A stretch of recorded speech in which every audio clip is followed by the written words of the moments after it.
பெரியபாளையம் பவானி அம்மன் கோவில் உருவான வரலாறு உங்களுக்கு தெரியுமா?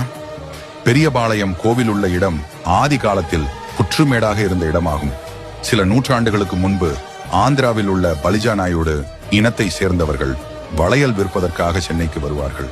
பெண்களின் கையில் வளையல் பொட்டு விட்டவுடன் மங்களகரமாக வாழ்த்துவதற்கு அறிகுறியாக வளையல் அணிந்த பெண்களுக்கு மஞ்சள் குங்குமம் கொடுப்பார்கள்.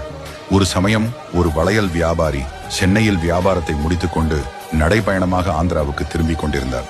பிறகு பெரியபாளையத்தில் ஒரு வேப்ப மரத்தடியில் அமர்ந்து சற்று நேரம் தூங்கினார். சிறிது நேரம் கழித்து கண் விழித்தார். அருகில் வைத்திருந்த வளையல் மூட்டை காணாததை அறிந்து அதிர்ச்சி அடைந்தார்.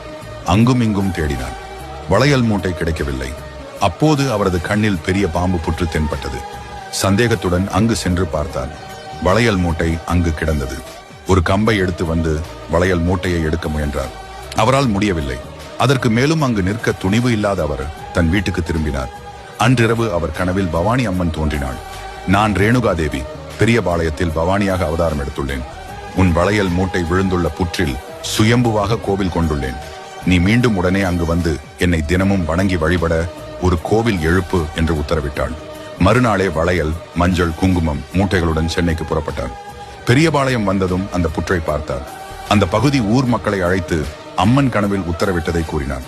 வளையல் வியாபாரி சொன்னதும் கடப்பாறை எடுத்து வந்து புற்றை இடித்து அகற்றத் தொடங்கினார்கள். பாதி புற்று இடிக்கப்பட்ட நிலையில் ஒரு சத்தம் கேட்டது. கடப்பாறையில் ரத்தம் காணப்பட்டது. அதோடு புற்றில் இருந்து ரத்தம் வழிந்தது. அதை பார்த்து பயந்தபடி புற்றை முழுமையாக அகற்றி பார்த்தனர். அதற்குள் சுயம்பு ஒன்று இருந்தது. அதன் மேல் பகுதியில் இருந்து தான் ரத்தம் வந்து கொண்டிருந்தது. உடனே வளையல் வியாபாரி தன்னிடமிருந்த மஞ்சளை எடுத்து ரத்தம் பீரிட்டு வந்த இடத்தில் வைத்து அழுத்தினார். மறுநிமிடம் ரத்தம் நின்று போனது. இதையடுத்து அந்த இடத்தில் சுயம்புவை மூலமாக கொண்டு அம்பிகைக்கு கோவில் கட்டப்பட்டது.